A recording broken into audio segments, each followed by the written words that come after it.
You know, if we have victory over sin, and Romans 6:11 kind of tells us that we do, then we have victory over sickness and disease as well. Because one day Jesus stepped in and just said, so that you will know the Son of Man has the ability not only to forgive sin, but to heal. He says, stretch forth your hand to this man, and his palsy or whatever it was that he had, problem that he had, was healed instantly. Well, the Pharisees, they were taken back by that. And some of today's Pharisees would be taken back by that. But we have a little bit more tendency to think that he could heal us. We just don't believe that he actually will heal us. Listen, if he can save our soul, if he can forgive our sin, if he can deal with the sin issue, and trust me, it's been dealt with, he can also deal with our sickness, our disease, our depression, our confusion, our everything else that we have need of. We do that in the same format that we receive salvation. We just simply trust that he did it already for us.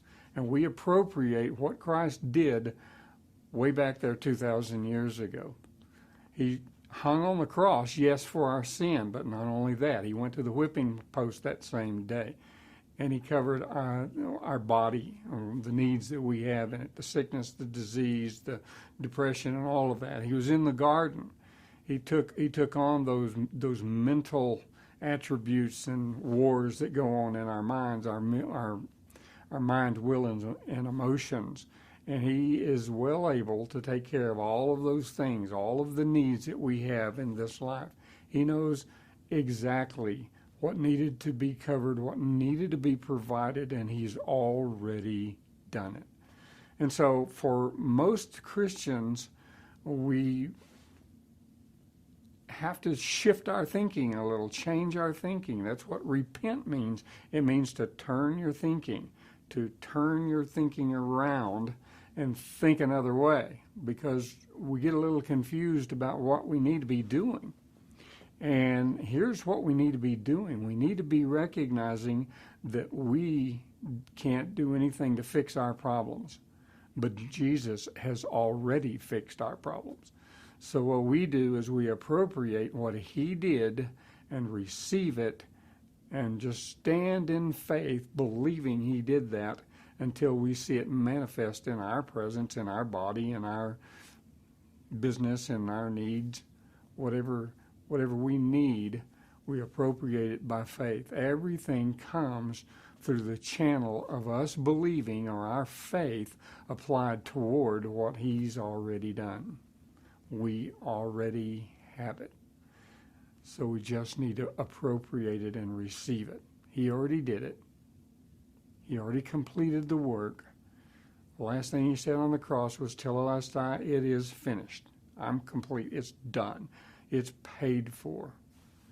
He paid for every single person's sin in total, complete. Any person that believes in him and receives him, he eradicates the sin problem. It's gone. He already did that. And to receive it, all we do is just receive it by faith, okay? We appropriate it by faith. And we get exactly the same function works when we're needing healing, when we're needing financial supplies, when we're needing relationships restored, when we're needing anything. We can exchange what we have, some sort of lack, like our sin, and we can exchange it for what he has, his precious healing, his precious completeness, his peace that passes our understanding. His whatever he has that we need, we can exchange what we have for what he has. Wow. Isn't that good news? I tell you, I love the good news of the gospel of Jesus Christ. Well, until next time, be blessed.